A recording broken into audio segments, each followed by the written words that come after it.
아무도 너희를 미혹하지 못하게 하라 라는 그 세 번째 시간을 가지려고 합니다. 예수 그리스도께서요, 십자가에서 죽으시고 부활하시고 승천하시고 또 오순절 성령의 그 충만함을 경험하였던 교회는 이제 빠르게 성장하게 됩니다. 어느 때는 3,000명, 4,000명이 죽게 돌아와 회개하고 세례받는 일들이 나타났습니다. 얼마나 교회가 기뻤을까요? 그리고 제자들은 얼마나 행복했을까요? 그래, 나의 선택이 틀리지 않았어. 그래, 내가 예수님을 따르고 많은 사람들에게 대해서 비방을 받았던 내가 예수님을 따랐던 게 결코 실패가 아니었어. 아마 그런 만족감, 감사, 기쁨, 환희가 있었을 것입니다. 맞아, 내가 경험하였던 예수 참된 하나님이셨어. 내가 그분과 함께 하였고 그분과 함께 식사도 하였고 또 그분과 함께 농담도 나누었고 그분과 함께 여러 사역들을 함께 있으면서 나는 보았고 느꼈고 경험했어. 나는 그분이 참 하나님이심을 이제야 다시 고백하게 되고 그때에도 알았지만 이제 참으로 내가 그분이 참 하나님이심을 내가 믿고 고백한다라는 그 기쁨과 한의를 서로 나누었을 것입니다. 이렇게 기쁨으로 교회가 성장하고 발전하는 과정에서 예상치 못한 일들이 발생합니다. 바로 교회 안에 거짓된 자들이 침투하여서 교회를 병들게 하고 있더라는 것입니다. 많은 사람들이 죽게 돌아올 때에 특별히 바리새파 사람들과 제사장들 또 사두개 쪽 사람들이 죽게 돌아오면서 그들은 정말 하나님께 감사했을 것입니다. 그들은 결코 돌이키지 않을 것 같은 사람들이었으나 주님께 돌아오고 주님 앞에 나와 그들이 하나님과 함께 우리 자신들과 함께 하나님께 경배하고 예수 그리스도를 주라 고백하였던 그 모습을 보며 그들은 감격했을 것입니다. 그럼에도 그들 안에서 이제 거짓된 자들이 발견되기 시작합니다. 이들 중에는 할례당 중심으로 일어난 유대주의자들, 그리고 여러 모양의 영지주의자들이 교회와 사도들과 성도들에게 힘을 잃게 하는, 병들게 하는 일들을 하고 있더라는 것입니다. 잘못된 교훈을 가지고 교회를 흔들게 하고 성도들을 병들게 하고 사도들을 쥐어 흔들면서 그들을 괴롭히더라는 것입니다. 예수님은 그의 공생애 가운데 이렇게 말합니다. 마지막 때가 되면 사람들이 사랑이 식어질 것을 경고하였습니다. 아마 초대교회 사람들은 예수님의 이 명령을 잘 알고 있었습니다. 예수님의 이 경고를 잘 알고 있었을 것입니다. 예수님께서 서로 사랑하라라는 명령도 알고 있었을 것이며 사랑이 식어질 것이라는 그 경고도 알고 있었을 것입니다. 그러니 더욱더 그들은 사랑 안에서 그들이 거하려고 애썼을 것이고 힘썼을 것입니다. 그럼에도 불구하고도 그들 안에서 분쟁과 다툼이 일어나기 시작합니다. 그 원인의 이유가 무엇인지를 봤더니 바로 그들 안에 거짓된 자, 미혹된 자들이 나타났기 때문입니다. 불법을 행하기 시작하고 그들로 인해서 거짓된 가르침으로 인해서 사도들의 가르침에서 떠나서 그들의 임의적으로 자의적으로 해석된 말로 그들이 사람들을 미혹하고 있더라는 것입니다. 그들은 사도들의 터에서 예수 그리스도의 복음을 듣지 아니하고 자신들의 자체적인 생각들을 가지고 교회를 혼란스럽게 하더라는 것입니다. 그들은 그의 생각들도 다 구약을 축처합니다. 구약을 해석하고 자신들의 나름대로 성경을 해석하면서 구약의 의미가 이러했을 것이다. 예수님 그리스도께서 오신 목적이 이런저런 이유였을 것이다 라고 말하면서 예수 그리스도를 신성을 부정하는 자들도 있었고 어떤 자들은 예수 그리스도의 인성을 부정하는 자들이 나타나기 시작합니다. 이러한 자들이 모두 다 할례당과 또 영지주의자들이 함께 포함되어 있던 자들입니다. 그래서 사도 요한과 사도 바울은 이러한 자들에게 대하여서 이렇게 말합니다. 인사도 하지 마세요. 예수 그리스도께서 사랑을 요청하였고 예수 그리스도께서 서로 사랑하라 하였으나 이제는 사도들과 세례 요한과 사도들은 이제 그들에게 경고하기를 그들에게 인사도 하지 마십시오. 세례 요한 하면 어떤 사도로 이해됩니까? 사랑의 사도 이렇게 이해되잖아요. 죄송합니다. 왜 세례 요한이 나오죠? 사도 요한. 사도 요한 하면 사랑의 사도 이렇게 수식어가 붙습니다. 그런 그가 이렇게 말합니다. 인사도 하지 마십시오. 사도 바울은 어떻습니까? 고린도서 13장을 통하여서 봐도 그는 사랑이 넘치는 자였습니다. 그는 여러 서신들 가운데서 서로 사랑하라라는 말을 자주 말합니다. 하나님께서 그리스도 예수 안에서 우리를 국률이 여긴 것 같이 서로 국률이 여기시고 서로 자비롭게 여기며 불쌍히 여기라고 말을 합니다. 그런 그가 또 이렇게 말합니다. 그들에게서 돌아서라. 그들에게 떠나라. 그들을 내어 쫓으라 라고도 말합니다. 사도 요한 1서를 뿐만 아니라 요한 2서, 요한 3서를 통해서 영주의자를 향해서 그들은 악한 자들이다 라고 정죄하면서 동시에 그들을 향하여 이렇게 말합니다. 그들의 교훈을 따르는 자들도 그들과 함께 동참하는 자들이다 라고 말합니다. 그러니 그들을 따르지 말고 오직 진리 가운데 행하라고 요청하였던 것입니다. 요한 2서 7절 한번 가보겠습니다. 요한 2서는 장이 없고 딱 한 장밖에 없다 보니 요한 2서 7절, 1장 7절입니다. 보면 이렇게 나옵니다. 미혹하는 자가 세상에 많이 나왔다 라고 말합니다. 요한 1서의 내용과 요한 1서 3장에 나왔던 내용과 같은 내용입니다. 3장 내용에 나온 말씀에서 세상에 많은 미혹하는 자들이 났으니 그들을 조심하라, 경계하라 이 말입니다. 이 말의 의미는 또 하나의 이런 의미가 있을 것입니다. 앞으로도 지속적으로 나올 것을 이야기하고 있는 것이죠. 예수님의 그 경고를 기억하고 있기 때문에 그러한 맥락에서 이야기합니다. 마지막 때가 되면 미혹하는 자들이 많이 나올 것이니 너희는 신중하라, 진리 가운데 거하라 라고 말하였다는 것입니다. 그러면서 이렇게 말합니다. 7절 말씀에 이는 예수 그리스도께서 육체로 오심을 부인하는 자라. 바로 예수 그리스도의 인성, 예수 그리스도께서 성육신하심을 부정하는 자들입니다. 이런 자들은 미혹하는 자요 적그리스도니 너희는 스스로 삼가 우리가 일한 것을 잊지 말고 우리가 일한 것이라는 것은 너희에게 전해주고 너희들에게 가르쳐주고 너희들에게 힘써 섬겼던 일들을 기억하라는 것입니다. 오직 온전한 상을 받으라. 지나쳐 그리스도의 교훈 안에 거하지 아니하는 자는 다 하나님을 모시지 못하되 교훈 안에 거하는 그 사람은 아버지와 아들을 모시느니라. 누구든지 이 교훈을 가지지 않고 너희에게 나아가거든 그를 집에 들이지도 말고 인사도 하지 말라. 사랑의 사도가 이렇게까지 말할 정도였다 한다면 뭘 의미하고 있었을까요?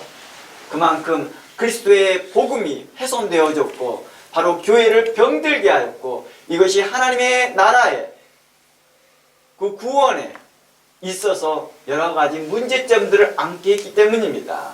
하나님이 기뻐하지 아니하며 그리스도께서 원하지 않는 그 삶을 살아가고 있기 때문입니다. 무엇 때문에요? 미혹된 잘못된 교훈 때문입니다. 그러니 11절에 이렇게 말합니다. 그에게 인사하는 자는 그 악한 일에 참여하는 자다라고까지 경고합니다. 초대교회 당시에는요, 복음을 전하는 순회 전도자들이 많았습니다. 순회 전도자들이 많아서 그런 복음을 전하는 자들이 이곳저곳 돌아다니면서 복음을 증거했습니다. 요한 3서에서는 이러한 자들을 순회 전도자들을 나그네라고 표현합니다. 나그네 된 자. 그러니까 이러한 대표적인 사람이 누구예요? 사도 바울이죠. 사도 바울이 바로 나그네 된 자로서 이야기합니다. 그래서 종종 성경을 보면 그를 자신을 나그네라고 표현하기도 합니다. 성도들 우리 모두를 이 땅에 사는 나그네와 같다라고 표현하는 이유가 바로 자신들이 복음을 전하는 자들과 같다는 것입니다. 그리스도를 알리는 자, 빛과 소금이 된 자들이라고 표현하고 있는 것이죠. 그런데 이런 전도자들 중에 거짓된 교훈을 가진 이단들이 있었다는 것입니다. 미혹한 자들이 있었다는 것입니다. 따라서 성도들은 전도자를 영접할 때 이단의 요구를 분별해야 되겠지요. 이단의 요구를 기준점을 가져야 되겠지요. 저희가 저희 집안이 예수 그리스도를 믿을 때가 제가 아마 8살, 9살 때쯤이었을 거예요. 굉장히 어린 나이 때 저희 가족이 전체가 예수를 믿게 됩니다. 어떤 계기를 통하여서. 예수를 믿고 난 후에 너무너무 기쁘고 감사한 거예요. 저희 어머님은 한 1년 정도 됐더니 방언을 하고 기도하고 또 하나님께 은혜를 받으면서 많은 은혜를 받습니다. 그러니까 보는 사람들마다 사랑스러운 거예요. 그리고 그런 사람들에게 섬기고 싶은 거예요. 그런데 우연찮게 예수 그리스도의 복음을 전한다고 하면서 하나님의 복음을 전한다는 사람들이 도시에서 온 거예요. 처음 본 사람들이에요. 화려한 옷을 입고 예쁜 옷을 입고 단정한 옷을 입고 와서 어머니께 이야기를 하는 거예요. 어머님은 너무너무 기쁜 거예요. 그들이 하나님을 이야기하고 예수님을 이야기하고 하니까 너무 영접하고 함께 식사도 하고 하나님에 대해서 이야기하는 걸 너무너무 즐겁게 들었어요. 그리고 난 후에 그 어머니께서 이 기쁜 마음을 담임 목사님께 이야기한 거예요. 목사님, 제가요 며칠 전에요 어느 어떤 분을 봤는데요, 이분들이 하나님이었는데 너무 기뻤어요 하면서 이야기를 하는 거예요. 그러면서 그분들이 줬던 전도지를 딱 주니까 목사님이 깜짝 놀라는 거예요. 누구였을까요? 짐작하지요. 여호와의 증인들이었습니다. 여호와의 증인들은 바로 예수 그리스도의 신성과 인성에 대한 부분에 있어서 삼위일체에 대한 부분에 있어서 믿지 않는 자들이죠. 그들은 예수 그리스도의 신성을 믿지 않는 자들이죠. 또 하나의 영지주자의 한 분파인 거죠. 근데 모르는 거죠.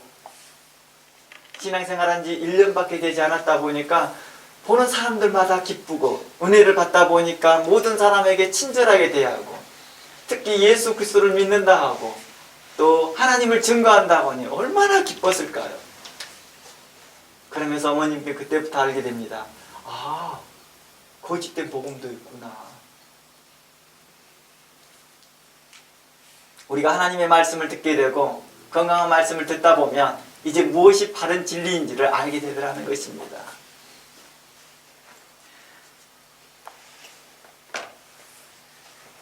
그래서 그들에 대해서 신앙 고백을 통하여 그들을 이제 분별하기 시작합니다. 당신이 신앙 고백을 한번 해보십시오 라고 말합니다. 뭐에 대한 신앙 고백일까요? 구원에 대한 신앙 고백을 하십시오 라고 합니다. 그러면 그 고백을 통하여서 할례당인지 아닌지를 구분합니다. 할례당들은 뭘 합니까? 바로 할례를 받아야지만이 구원을 받는다라고 말합니다. 예수를 믿어서 구원을 받는 것도 맞지만 그에 대한 확증, 구원의 확증은 곧 뭘로 통하여서? 할례를 통하여서 확증이 됩니다. 그러니 할례 증표를 이야기합니다. 아주 구원파와 비슷한 맥락이죠. 또한 또 하나의 분별의 신앙 고백은 기독론을 요청합니다. 당신은 예수 그리스도를 누구라고 생각하십니까? 누구를 분별하고자 하는 거예요? 바로 영지주의자들입니다. 영지주의자들은 예수님을 극단적으로 이렇게 생각합니다. 신 아니면 인간, 둘 중에 하나를 선택합니다.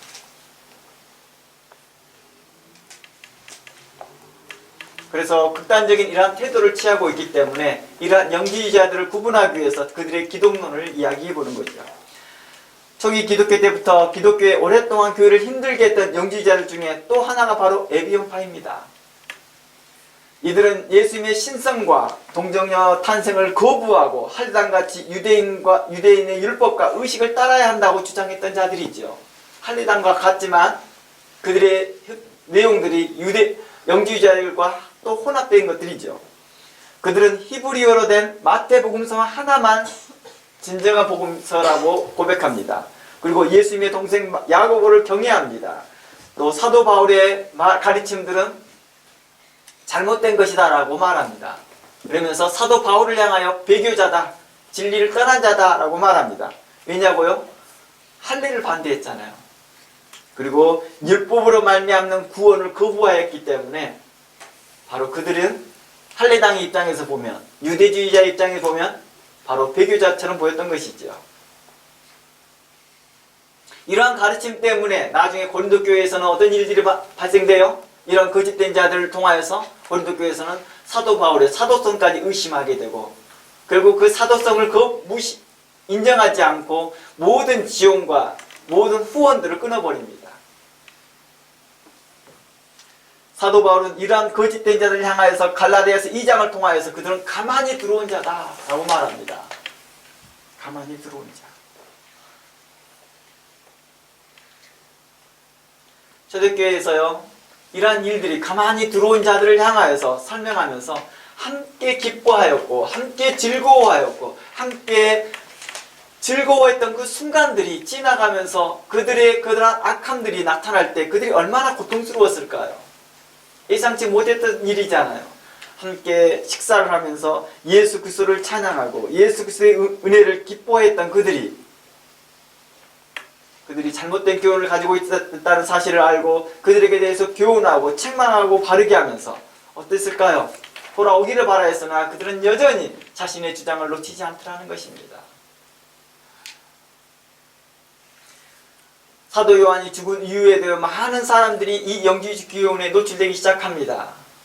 아까 좀 전에 말했던 그런 에비오파 같은 사람들입니다. 계속해서 발전하는 것이죠. 진화하는 것이죠. 그래서 그 유명한 451년에요.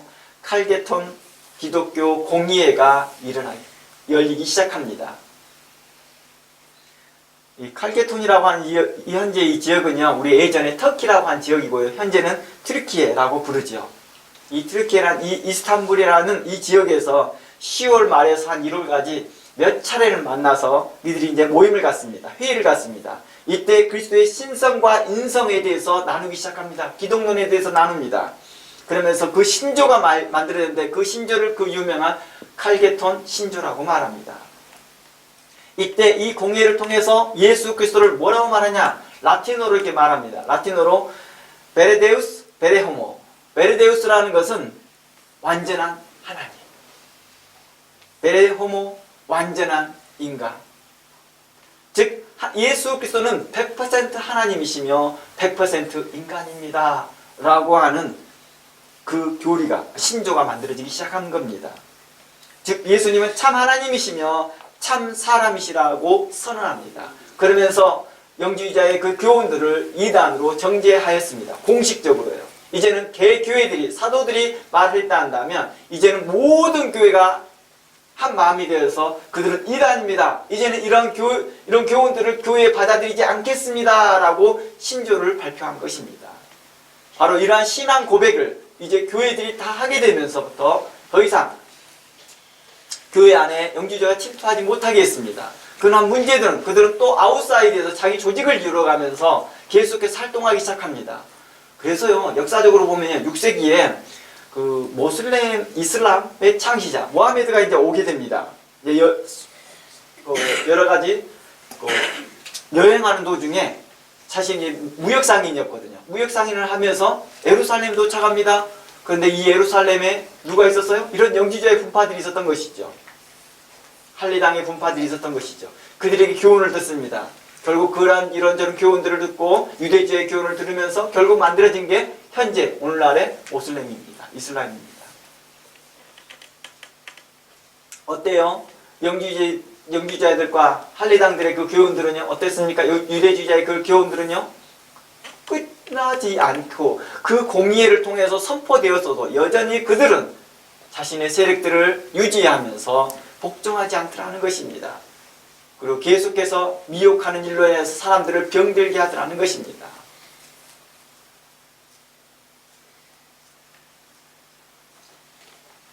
그래서 그들을 향하여서 그들이 처음에 들어왔었던 모습들을 보면서 그들은 가만히 들어온 자들이다. 그들이 순회 복음 전도자처럼 가장하고 거룩한 복음 전도자처럼 가장하고 그리스도의 일꾼으로 가장하고 거룩한 사도로 가장하며 광명의 천사로 가장하며 그 속에는 그 가장된 그 속에는 거짓된 것이 들어있다라고 지적하였던 것이죠. 그래서 사도 바울은 그들을 향해서 이렇게 말합니다. 그들 안에 가지고 있는 거짓된 복음은 저주받을 복음이다 라고 말하는 것이죠. 그들에게 있어서 이러한 저주받는 복음에서 떠나라, 돌아서라 라고 요청했던 것입니다. 안 그러면 공동체 안에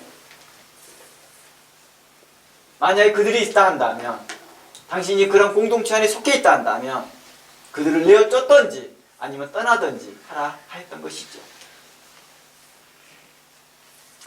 왜 사도 바울은 그들에게 대해서 이렇게까지 강력하게 말을 했을까요? 돌아서라, 떠나라, 아니면 내어 쫓아라 이런 말들을 썼을까요?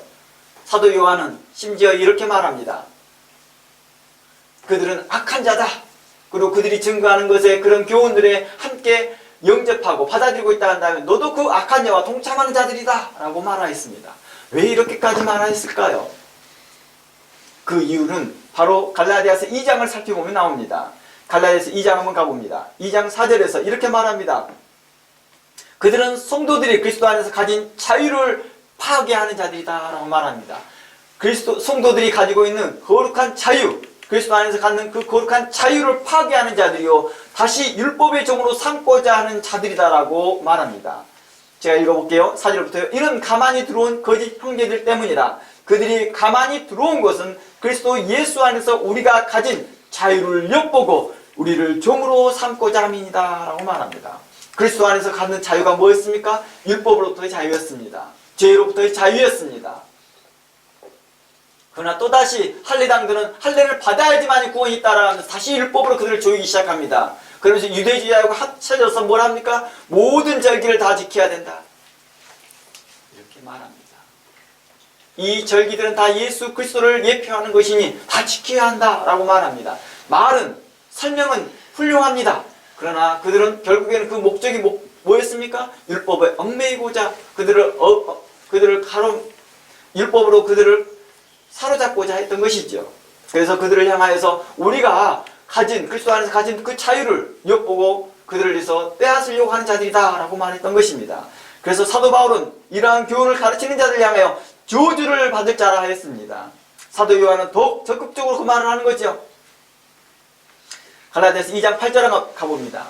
갈라디아서 2장 8절 말씀에 그러나 우리가 혹 하늘에서부터 온 천사라도 우리가 너희에게 전한 복음 외에 다른 복음을 전하면 저주를 받을 것이니라. 사도 바울이 말합니다. 천사가 혹시 하늘에서 내려온 천사가 내려왔다 할지라도 그가 전한 복음이 우리가 전한 복음 곧 예수 그리스도로 말미암은 자유를 말하지 아니하고 율법, 구약을 통하여서 많은 그 율법을 통한 그 구원을 이야기하고 있다 한다면 이는 저주받을 자다라고 말하고 있는 것입니다. 9절 말씀에 내가 전에 말하거니와 9절 내가 다시 말하노니 만일 누구든지 너의 받은 것 외에 다른 복음을 전하면 저주를 받을 것입니다 라고 말합니다. 그러면서 그는 갈라디아서 2장 19절 20절에 그는 담대히 선포합니다. 이렇게 선포합니다. 19절 내가 율법으로 말미암아 율법에 대하여 죽었나니 이는 하나님에 대하여 살려 함이니라. 내가 그리스도와 함께 십자가에 못 박혔나니 그런즉 이제는 내가 사는 것이 아니요 오직 내 안에 그리스도께서 사는 것이라. 이제 내가 육체 가운데 사는 것은 나를 사랑하사 나를 위하여 자기 자신을 버리신 하나님의 아들을 믿는 믿음 안에서 사는 것이니라 선포합니다. 갈라디아서 2장 20절 말씀 우리 모든 기독교인들에게 유명한 말씀입니다. 꼭 기억해야 될 말씀이기도 합니다.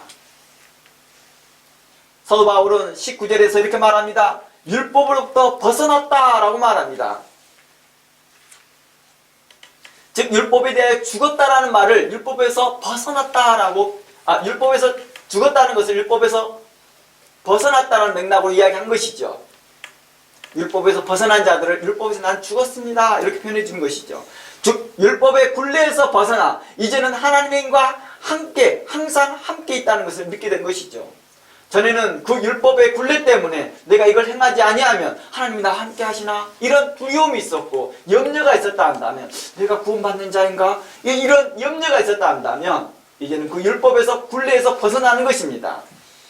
이 믿음은 바로 예수 그리스도의 십자가의 죽으심과 대속의 은혜로 말미암는 것이다 라고 말씀해 주고 있습니다. 과거에는요 율법에서 요구하는 것을 해야지만이 하나님이 자신과 함께 있었다라는 그 위안이 있었거든요. 그런데 이제는 그 율법의 요구에서 벗어나 있어도 하나님께서 자신과 함께 하신다는 사실들을 발견하게 된 것입니다. 그런 하나님을 믿게 된 것입니다. 내가 율법의 요구대로 행하지 아니하였어도 내가 할례를 받지 않았음에도 불구하고도 하나님이 나와 함께 하시는구나. 나를 하나님의 자녀로 삼으시는구나. 나를 아브라함의 자손으로 나를 인정해 주시는구나 하는 그 믿음이 생기기 시작하는 것입니다. 이것이 바로 그리스도 안에서 오는 그 자유였다는 것입니다. 어떤 분이 그러더라고요. 돈 있어야 예수를 믿는다고. 정말 구약에서는요, 돈이 있어야지 하나님을 섬길 수 있었거든요. 갖다 드려야 할 재물이 많았거든요. 예물이요. 소도 드려야 되고 양도 드려야 되고 비둘기도 드려야 하고 11조, 감사함, 수없는 것들을 드려야 되거든요. 그런데 어땠어요? 그걸 드리지 않아도 자신은 하나님의 자녀라는 거예요. 전에는 그걸 드려야지만 하나님의 자녀 됐을 거라는 그 위안을 받았으나 이제는 그걸 드리지 않아도 하나님의 자녀됨을, 그 마음의 담대함을 그리스도 예수의 피로 말미암아 얻게 되더라는 것입니다. 이러한 자유를 얻었는데도 불구하고도 다시 가만히 들어온 자들이, 거짓된 자들이 들어와서 그렇지 아니하다, 그 자유는 거짓된 것이다, 진짜 자유는 할례를 받아야 된다, 안식일을 지켜야 된다, 또 절기들을 지켜야 된다 라고 요청했던 것이죠. 이러한 가만히 들어온 자들에 대하여서 사도 바울과 요한은 이렇게 말하는 것이죠.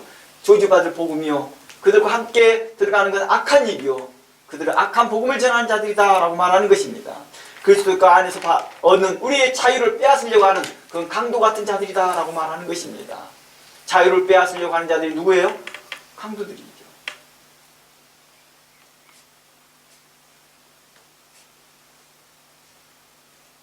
공산당이 어때요? 처음에는요, 처음에 들어올 때는 좋게 보여요. 좋게 보이더라는 거예요. 다 모든 사람들에게 자유롭게 해줄 것처럼 보입니다. 하지만 어떻습니까? 결국 우리의 자유를 다 박탈하더라는 것입니다. 모든 질서를 파괴해버립니다.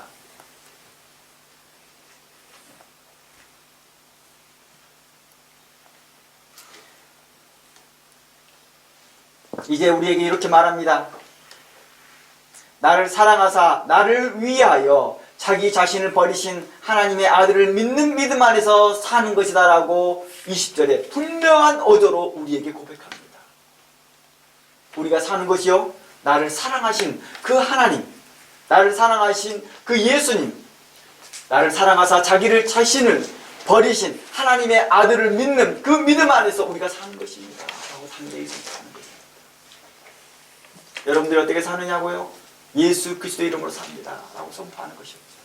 예, 성도들의 이게 신조가 되어졌고 성도들의 고백이 되어졌더라는 것입니다. 그러나 이 믿음 안에서 떠나면서 사람들은 또다시 영주자의 교훈에 노출되어지고 또 미혹되더라는 것입니다. 사도 바울은 이러한 일들 때문에 사도 요한을 통하여 또다시 증거하게 됩니다. 그 악한 일에 참여하지 마십시오. 그 강도들과 함께 연합하지 마십시오. 그 강도들과 짝하지 마십시오 라고 했던 것입니다. 과거에는 어땠을까요? 그들은 다 유대인들이었습니다. 사도 바울도, 특히 사도 바울은 바리새파 쪽의 사람이었으니까 철저히 유대주의자, 철저히 유대인으로서 율법 아래에 있던 사람이었습니다. 그는 밥 먹기 전에는 꼭 손을 씻어야 했고 정해진 시간에 기도를 해야지만 하나님께서 자신과 함께 있다는 생각이었다 한다면, 이제는 하나님이 그리스도 하는 상상, 자신과 함께 하신 하나님을 믿게 된 것입니다. 이게 실제로 자신이 경험하게 된 것입니다. 그가 율법에서 요구하는 소나 양의 그 희생 제물이 없어도 하나님께서 자신의 죄를 용서해 줄 뿐만 아니라 성령 안에서 자신이 성령의 임재를 느끼게 된 것입니다. 내가 그걸 행하지 않았는데도 성령께서 자기 시기에 임하을 하는 거예요. 그걸 체험해야 되는 것이죠. 그러니까 자신들이 실제 체험한 사실을 놓고 이야기하는 거예요. 내가 할례를 받지 않았는데 누가 받지 않았어요? 우리가 제일 처음에 경험하였던 이방인의 전도 가운데서 일어난 고넬료는 할례를 받지 않았습니다. 그런데 성령이 그들에게 임하더라는 것입니다. 사도 바울은 또 경험하기 시작합니다. 베드로가 경험했던 그 사실을 보면서 이방인들에게 복음이 증거되네, 이방인들에게 성령이 임하네. 그러면서 그는 이방인에게 전도할 때, 그들에게 이방인에게 복음이 선포될 때 그들에게 자신에게 임하였던 그 성령의 충만함이 그들에게도 임한 사실을 보면서 와우! 예수 그리스도의 피로 말미암아 우리가 율법에서 벗어났도다. 예수 그리스도의 십자가의 피로 말미암아 율법이 완성되었구나. 이제 예수 그리스도의 피로 말미암아 하나님께 담대히 나아갈 수 있구나. 하나님이 나와 함께 하심을 내가 믿게 되는 담대한 믿음을 갖게 되더라는 것입니다. 오순절에 제자들에게 임하였던 그 수많은 역사들, 성령의 임재하심, 성령의 충만하심이 고넬료를 비롯한 많은 이방인들에게 성령의 임하심의 경험을 그들은 갖고 있더라는 것입니다. 그래서 사도 바울은 이렇게 말합니다. 아니 너희들이 처음에 예수 이방인들에게 말하는 거죠. 이방인들이 영지주의자의 교훈에 미혹되어 있는 사람들에게 말합니다. 아니 너희들이 처음에 구원받은 게 성령으로 시작되지 않았느냐. 그런데 어찌 또다시 율법에 얽매이려고 하느냐. 갈라디아에서 말씀을 통하여서 어떻게 그렇게 빨리 성령을 따라서 율법을 따라갈 수 있느냐. 내가 도저히 너를 이해할 수 없도다. 어떻게 주어진 자유를 다시 내어버려 던져버리고 다시 그러한 율법에 얽매이려고 하느냐라고 말하고 있다는 것입니다.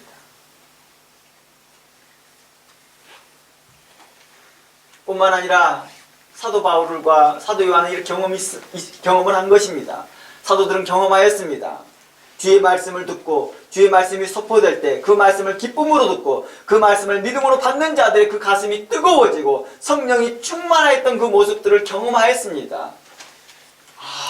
하나님의 말씀이 선포되어지고 그 말씀이 받아지는 사람들이 하나님께서 사람을 외모로 보지 않는구나.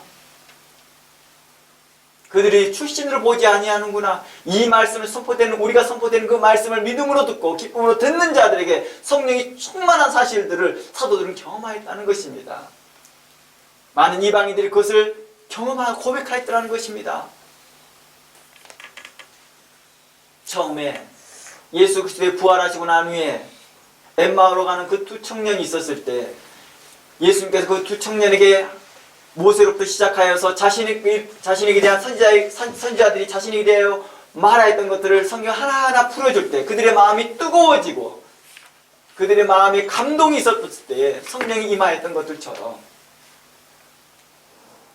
이제 사도들이 하나님의 말씀을 선포할 때 성도들의 마음이 할례받지 않는 이방인들의 마음들이 뜨거워지는 모습들을 보면서 와, 우리 하나님이 일하시는구나.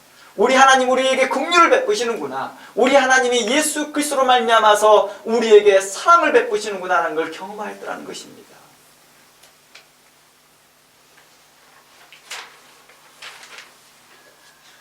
이러한 것들이 사도들만의 감동이 아니라 함께 그 말씀을 경험하였던 성도들도 함께 동일한 성령의 경험을 말하고 있었던 것입니다. 삼위일체도 그러한 맥락에서 이야기하는 것이죠. 삼위일체가 성경의 단어에 나오진 않았다 할지라도 예수 그리스도를 경험하였던 사람들이 하나님임을 경험한 것이죠. 참 하나님을 경험하였다는 것입니다. 과거에는 바울을 비롯한 유대인들은 율법과 장로들의 유정과 전통에 요구한 사소한 것이라도 지키지 아니하면 찝찝했거든요. 뭔가 찝찝했거든요. 우리 그런 거 있죠. 미신 안 지키면 그거 좀 찝찝한 거 있죠.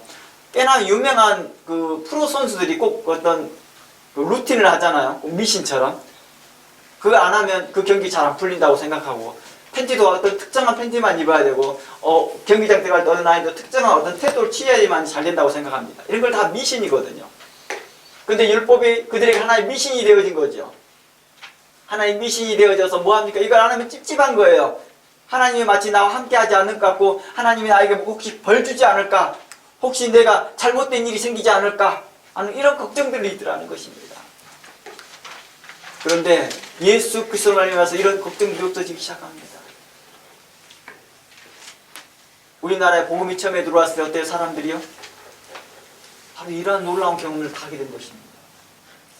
전에는 항상 저도 어렸을 때 보면 그런 미신적인 요소를 참 많이 들어요. 주변 사람들한테요. 그런데 이런 것들이요 전혀 문제가 되지 않는다는 걸 알게 됩니다. 그것도 무시하여도 전혀 문제되지 않는다는 걸 알게 됩니다. 하나님이 나와 함께 하십니까? 예수 그리스도께서 내 안에 계시니까 내가 무엇을 무서워하고 무엇을 염려하리요? 도리어 성경을 보니까 귀신들이 예수님을 보자마자 두렵고 떨면서 떠나더라는 거예요. 내 안에 예수님이 계시는데 어떻게 악한 자 사단 마귀가 나를 넘어뜨릴 수 있겠느냐. 이런 담대함이 생기더라는 것이죠.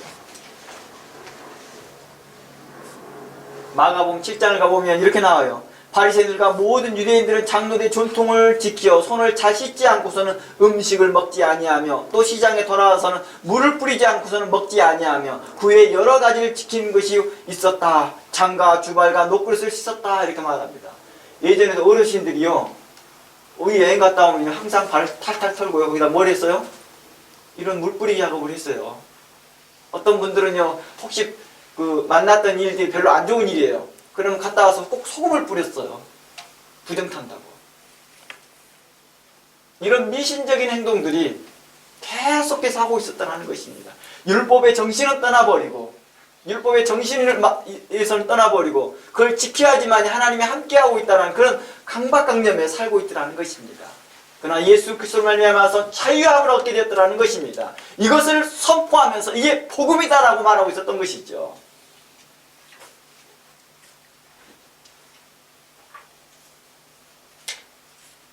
그러면서 이제는 예수 그리스도로 믿는 믿음 안에서 하나님이 자신과 함께하고 있음을 믿게 된 것입니다. 아, 이분이 임마누엘 하나님이시구나 경험하게 된 것입니다. 그리하여 이제는 하나님을 위하여 기쁨으로 살게 되는 것이죠. 사도 바울은 이 갈라디아를 통해서 모든 성도들이 그리스도 안에서 누려야 할 자유와 구원을 말하고 있었다는 것입니다. 뿐만 아니라 동시에 그리스도 안에서 담대히 하나님께 나아가며 그분과 기쁨으로 동행하는 삶, 성도의 합당한 삶을 갈라디아를 통해서 우리에게 말하고 싶었던 것입니다. 또한 사도의 여러 서신송에서는 이렇게 말합니다. 하나님과의 거룩한 동행하는 삶과 성도의 합당한 삶이 계속해서 지속적으로 반복적으로 이야기를 하면서 마땅히 구원받는 자의 성도의 삶이 마땅히 이렇게 나타나야 됩니다. 거룩한 자유함, 그 자유함에는 우리에게 있어서 마땅히 성도의 합당한 삶에 대한 책임이 있습니다 라고도 말하고 있었던 것이죠. 그러나 이러한 사도 바울의 교훈을 애곡하여서 어떤 자들이 나타납니까? 후대에 방종하는 자들이 나타나기 시작합니다. 이들 또한 영주의자들이죠. 이들은 율법에서 벗어났기 때문에 그리스도 안에 있기만 하면 몸으로 짓는 죄는 아무런 죄가 되지 않는다고 이제 주장하는 자들입니다. 이들은 유한하고 변화무쌍한 윤리와 도덕에 쌓이는 육신에 갇혀 살 필요 없고 극단적으로 그들은 육은 부패하는 것이고 영만이 선한 것이니까 육으로 행하는 것은 아무런 죄가 되지 않는다. 우리가 제가 요한 1서 강의하면서 제일 먼저 언급했던 영주주의자들이죠. 오늘날 이런 구원파 같은 교리를 가지고 있는 자들, 그런 자들이 이제 이게 대하여 말합니다. 그들은 영주의자들이요, 그는 거짓된 교훈을 가르치는 자들이요, 그는 사도들의 교훈을 이해하지 못하는 자들이 된 것이죠. 디모데후서 3장에서는 이러한 거짓된 가르침을 내서 돌아서라라고 요청합니다. 디모데후서 3장 가봅니다. 디모데후서 3장 5절 말씀에 이렇게 말합니다. 그들은 경건의 모양은 있으나 경건의 능력을 부인하는 자들이다 라고 말합니다. 경건의 모양은 있는 것 같아요. 그러나 경건의 능력은 없다라는 것입니다. 그러니 그들 중에서는 돌아서라. 그들 중에 남의 집에 가만히 들어가 어리석은 여자를 유인하는 자들이니 그 여자는 죄를 중히 지고 여러 가지 욕심에 끌림 바 된다라고 말합니다.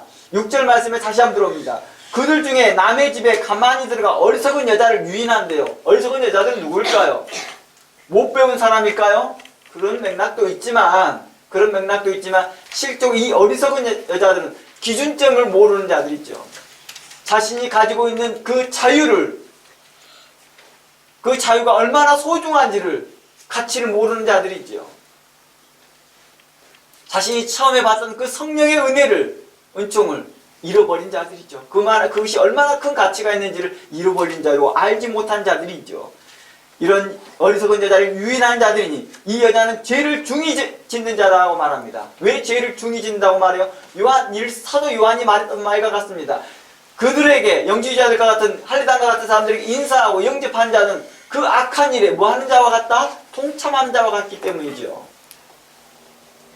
그는 죄를 중히 여기고 여러 가지 욕심에 이끌려 항상 배우나 끝내 진리의 지식에 이를 수 없다라고 말합니다. 8절 말씀에 안네와 안브레가 모세를 대적한 것 같이 그들도 진리를 대적하는 자들이 된다는 것입니다. 그러니까 내가 그 교훈을 받고 그것을 영접하고 있는 것 하기만 하여도 나는 어떤 사람이 돼요?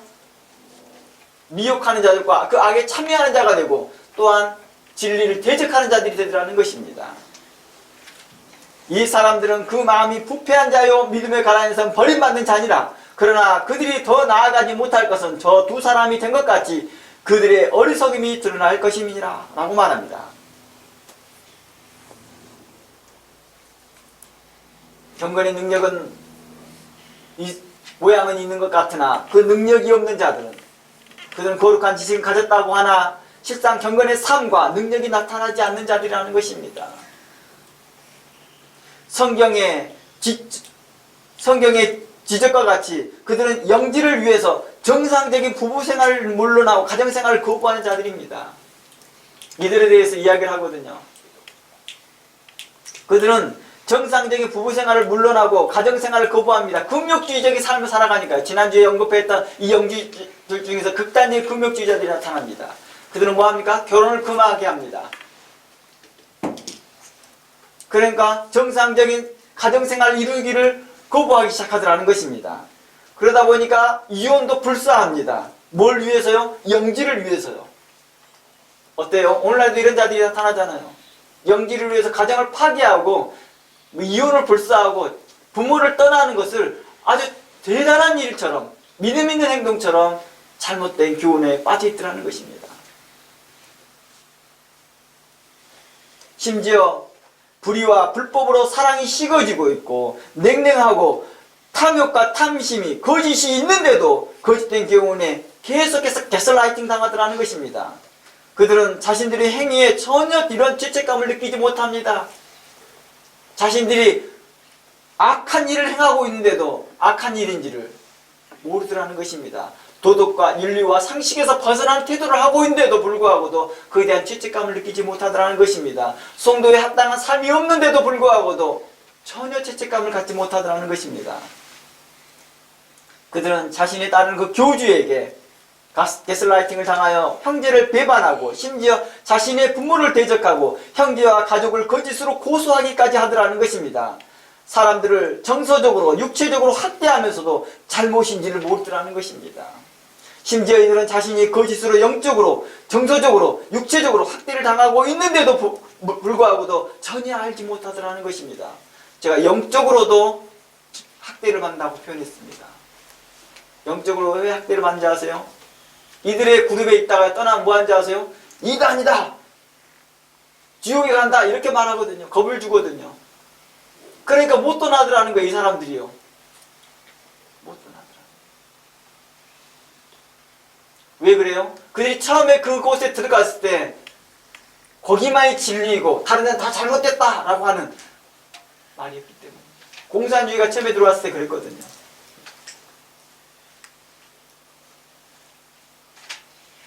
이들은 거짓의 교훈에 미혹되어 날마다 성경을 배우고 연구하고 살핀다 할지라도 결코 진리에 설 수 없다고 성경은 분명히 공고하고 있습니다.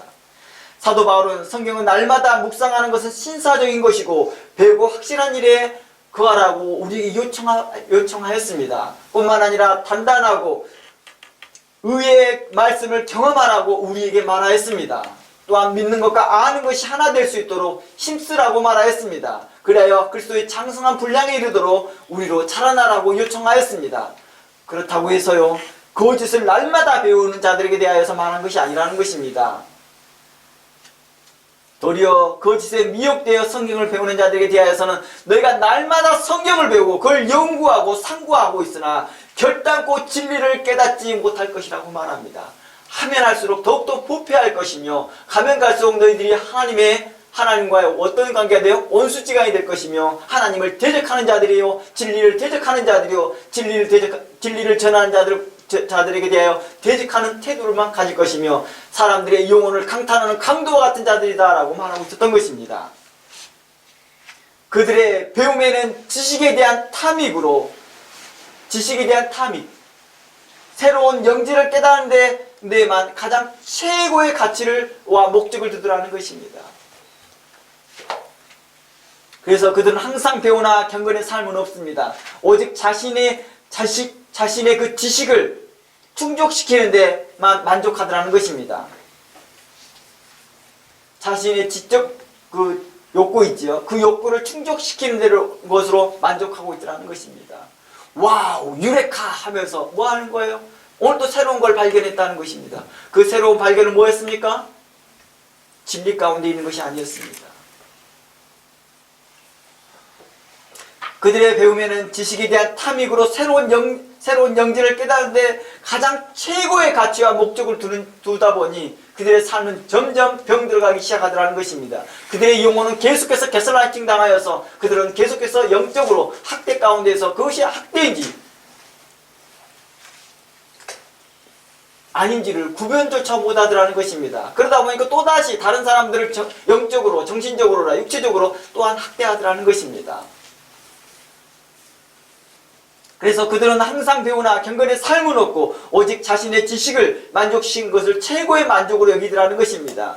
이들의 특징은 2절부터 이야기합니다. 2절부터요. 한번 볼게요. 디모데후서 3장 2절이죠. 좀 더 나열의 내용들을 보면 그들은 자기를 사랑하고 자신의 영지를 깨닫는 데만 관심을 갖더라는 것입니다.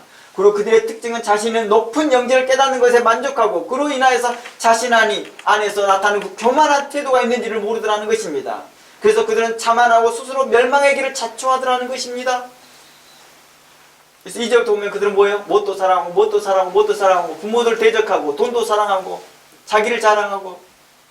근데 이단들의 특징들이 다 여기서 나와요. 그 결과물들이요. 이단과 사비들이 다 이런 특징들을 가지고 있더라는 거예요. 처음에는 좋은 것처럼 보여. 그러나 가면 갈수록 그들 안에서 이러한 병폐적인 모습들이 보이더라는 것입니다. 그런데도 뭐예요? 나오지는 못해요. 그들은 오직 감사를 누구에게만 감사합니까?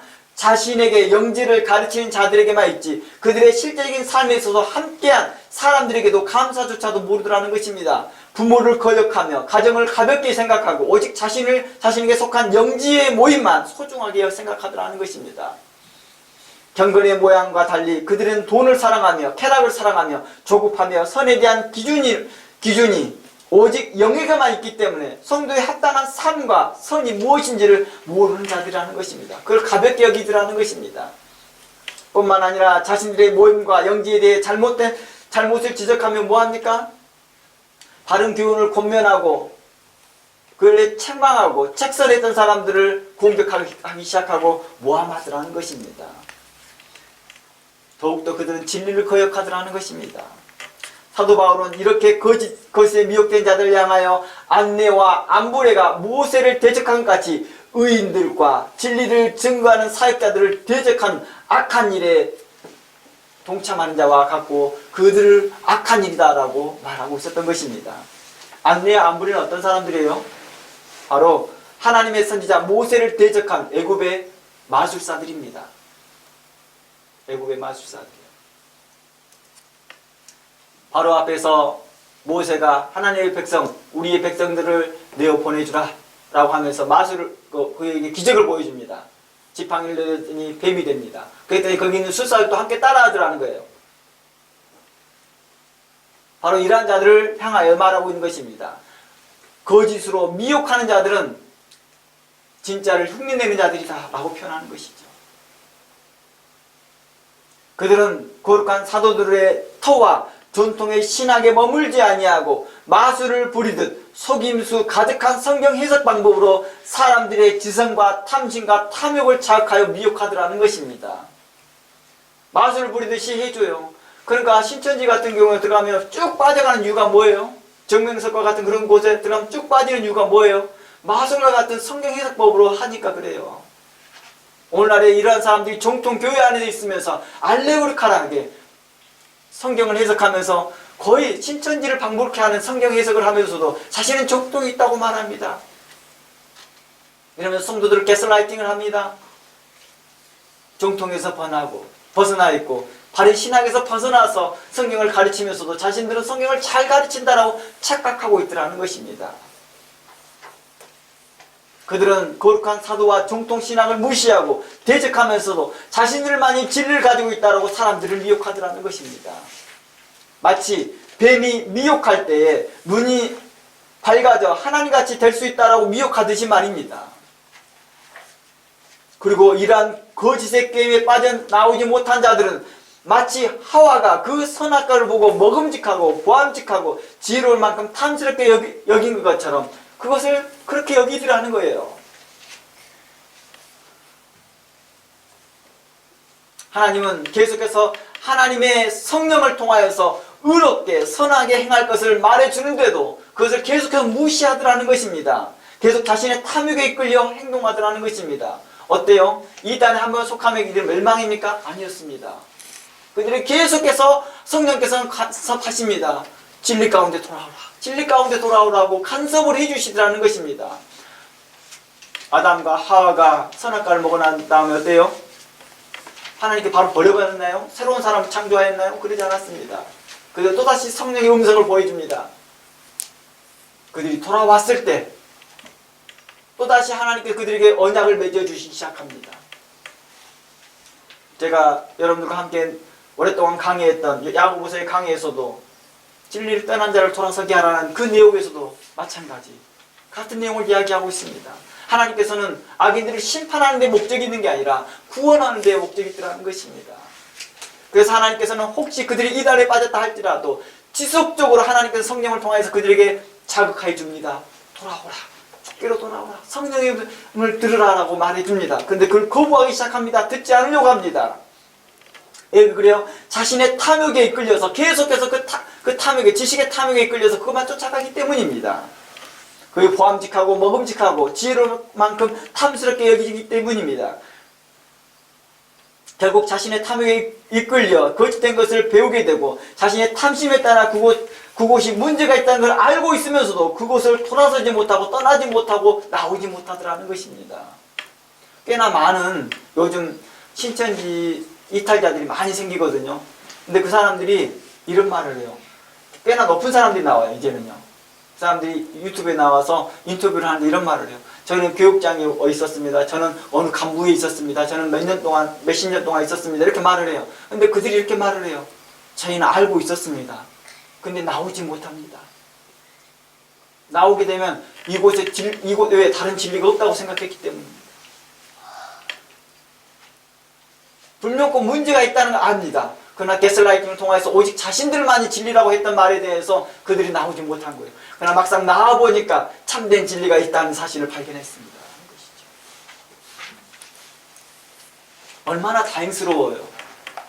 우리가 과거에는 신천지에 빠진 사람은 다 멸망할 사람처럼 생각하였으나 이제 나오고 있더라는 이게 하나님의 은혜라는 거예요. 하나님의 은혜. 이게 하나님의 한없는 사랑이라는 것입니다. 이게 하나님께서 우리를 향하신 일이라는 것입니다. 하나님께서는 우리가 범죄하였어도 또다시 우리가 회개하고 돌이킬 때에 하나님께서 우리를 긍휼히 여기시고 불쌍히 여기시며 예수 그리스도의 피로 말미암아 그들을 다시 정결케 하면서 그리고 다시 구원에 이르도록 하시더라는 것입니다. 성경은 이렇게 말합니다. 디모데후서 3장 13절 말씀에 분명코 이렇게 말합니다. 자신의 탐심을 이끌어서 계속해서 그 탐욕 가운데 있는 자들을 자신이 항상 배우나 진리에 이르지 못한 자들에게 이렇게 말합니다. 13절 말씀에 디모데후서 3장 13절 말씀에 악한 사람들과 속이는 자는 더욱 악하여져서 속이기도 하고 속기도 하나니 라고 말합니다. 악한 사람은 뭐예요? 더욱더 악해진대요. 계시록의 21장에서는 거룩한 자는 더욱 거룩해지고 부정한 자는 더욱더 부정해진다는 말하는 것입니다. 그러면서 14절 말씀에 너는 배우고 확신한 일에 거하라. 너는 내가 누구에게 배운 것을 알며 어려서부터 성경을 알았나니 성경은 능히 너로 하여금 예수 그리스도 안에 있는 믿음으로 말미암아 구원에 이르는 지혜가 있게 하느니라. 모든 성경은 하나님의 감동으로 된 것으로 교훈과 책망과 바르게 함과 의로 교육하기에 유익하니 이는 하나님의 사람으로 원정케 하며 모든 선한 일을 행할 능력을 갖추게 하겠다라고 말합니다. 하나님의 말씀을 통하여서 우리로 하나님의 사람을 세우는 데 목적이 있다는 것입니다. 어느 교단 사람, 어느 교회 사람, 어느 목사의 사람이 아니라 하나님의 사람, 그리스도의 사람, 성령의 사람으로 세우는데 하나님의 말씀에 초점이 있다는 것입니다. 그리고 하여서 우리로 어떤 일을 행하고요? 의롭게, 정직하게, 선한 일을 행할 수 있도록 하더라는 것입니다. 공의롭게 일을 행하게 하고 의롭게 행하게 하고 착한 일을 행할 수 있도록 우리로 세우시더라는 것입니다. 성도에 합당한 삶을 살아갈 수 있도록 우리로 세우게 하더라는 것입니다. 바른 성경적 가치관을 갖게 하여서 그 삶을 살게 하더라는 것입니다. 사도 요한은 서로 사랑하라 가르치면서도 비진리와 거짓과 악을 분별할 뿐만 아니라 그 거짓에 대하여 단호하게 거부하고 돌아서고 믿음으로 대치할 것을 요청하였다는 것입니다. 이는 사도 요한뿐만 아니라 사도 바울, 사도 베드로도 많은 사도들이 이렇게 말하고 있었다는 것입니다. 성경은 우리에게 말합니다. 우리에게 사랑을 가르칩니다. 서로 사랑하라고 말합니다. 그러면서 거짓된 것과 악을 분별하라고 말합니다. 그리고 그 거짓에 대하여서 악에 대하여서 단호하게 대처하라고 말하는 것입니다. 그러기 위해서는 성경을 통하여 바른 성경적 가치관을 따라 배우고 확실한 일에 서야 된다라고 성경은 우리에게 요청했던 것입니다. 요한이서 6절에서는 이렇게 말합니다. 우리에게 이렇게 교훈합니다. 또 사랑은 여기 있으니 우리가 주의 계명을 따라 행하는 것이니라. 요한이서 6절에서는 우리가 주의 계명을 따라 행하는 것이 사랑이래요. 주의 계명 지키는 것이 중요하다. 이게 뭔 말이에요? 바른 성경적 가치관이죠. 즉 사랑의 시금석은 주의 계명에 순종하는 것에 있다는 것입니다. 사랑의 시금석. 사랑이 어떤 방식이 바른 사랑이냐라는 거였죠. 사랑에 대한 바른 기준점. 이게 참된 사랑이고 사랑이 아니라는 것을 말해주는 그 기준점이 뭐냐? 주의 말씀이라는 것입니다. 바른 성경적 가치관이라는 것입니다. 그런 거 있잖아요. 전 세계 모든 부모들이 자식에 대한 사랑이 다 있습니다. 그렇잖아요. 그러나 그 기준이 다 동일한가요? 다 그 기준점이 하나님의 말하는 그 기준점이 있나요? 그렇지 못하다는 거예요. 마더라는 영화를 여러분들이 한국의 영화를 봤을 겁니다. 보신 분들이 있을 것입니다. 그런데 보면 어때요? 그 마더에 삐뚤어진 자식에 대한 사랑 때문에 자식을 어떻게 합니까? 병들게 하고 부패케 하는데도 모릅니다. 우리는 우리에게 말합니다. 성경은 우리에게 말합니다. 하나님께서 우리를 사랑하시면서 너희 형제를 사랑하라고 말합니다. 이것이 바로 그 기준점을 바로 하나님의 말씀에 있다고 말합니다. 의로운 자는 하나님의 의롭심과 같이 성령을 따라 의롭게, 성언하게, 공의롭게 행하더라는 것입니다. 그러나 불의하게 행하는 자나 또는 그 형제를 사랑하지 아니하는 자는 하나님께 속하지 아니하는 자들이다라고 성경은 이야기하고 있습니다. 하나님께 인도함 받는 자들은 아무리 사망의 음침한 골짜기에 놓여있다 할지라도 진리의 말씀과 성령의 음성을 듣고 빛으로 나오더라는 것입니다. 오늘도 하나님의 선하심과 인자하심이 여러분과 저와 함께 하기를 원합니다. 함께 기도합니다. 하나님, 우리를 살리시고 지금까지 인도하신 하나님께 감사합니다. 하나님, 오늘도 선포되는 이 말씀